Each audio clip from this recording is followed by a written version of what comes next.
declare our haddii su'aal lagu weydiiyo oo lagu dhaho waayo Malcolm X, dhalin badan ayaa madaxa ka ruuxi lahayd kuna oran lahayd ma garanayno, halka cagsigeeda aad ka weydiin lahayd Messi ama Cristiano, kugu jawaabi lahaa haa, waxa uu dheelaa kooxda una ciyaara. Haddaba daawade, barnaamij maqashay Malcolm X, daacigii weynaa ee Xaaji Malik Al-Shabazz? hadday tahay jawaabtaadu maya, ku soo dhawow muuqaalkan oo wax ka baro Malcolm X. magacaygu waa Cabdiraxmaan Jaarig. inteena muuqaalkan u gelin noo dhaha subscribe iyo like si aan u ogaano inta muuqaaladan xiisanaysa noocan oo kale ah. ha u galno muuqaalkoonna oo faahfaahsan.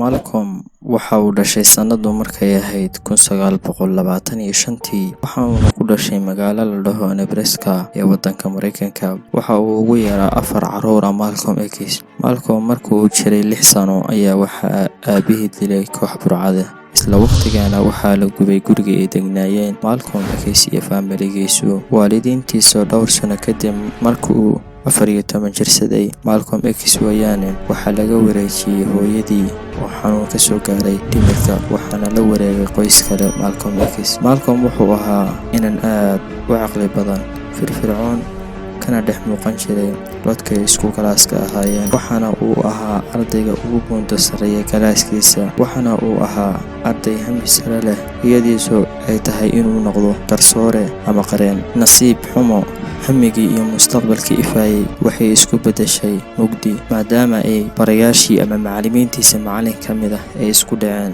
macallinkii ayaa si jeesjeesa ugu yidhi, adigu ma noqon kartid garsoore ama sharci yaqaan.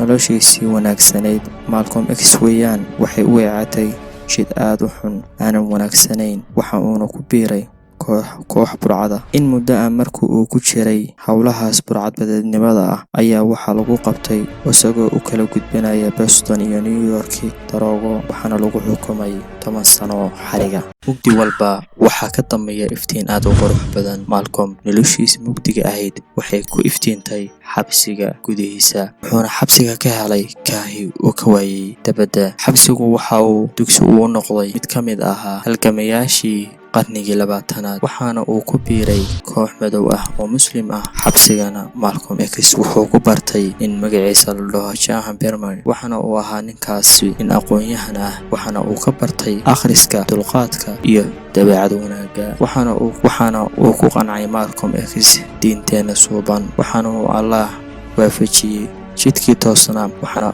u sabab ahaa nin la oran jiray magaciisa Xaaji Maxamed. Malcolm waxa uu in badan ka akhriyay islaamka, ugu dambaystina wuxuu ku qancay diinteena suuban, waxaana uu in badan u halgamayay dadka madowga ah si ay u helaan xaquuqdooda.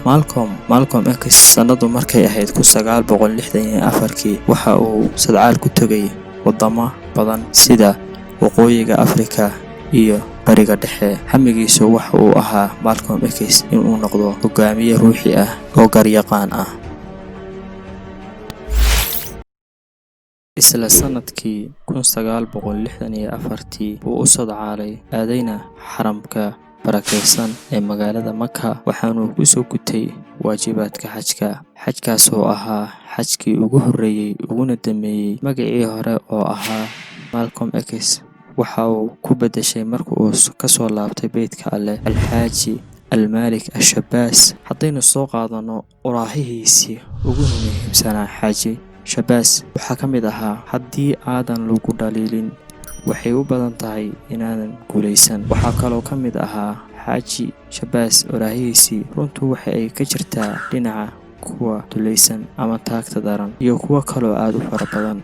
Xaaji Malik Al-Shabazz waxa uu geeriyooday sanadu markay ahayd 1965 isagoo taagan meel fagaara ah ayaa koox hubaysan soo gashay kuna dhufatay 15 xabo. waxaana Allah ugu baryaynaa inuu Ilaahay u naxariisto, qabrigiisana u waasiiciyo, maadaama uu ahaa halyey ka baxay islaamka. waxaana loo baahan yahay diinta islaamka inay ka hadlaan dadka muslimiinta ah oo daaciyaasha ah oo diinta faafin jiray, kuwaas oo aad dhexdeena ugu muhiima. Assalaamu calaykum.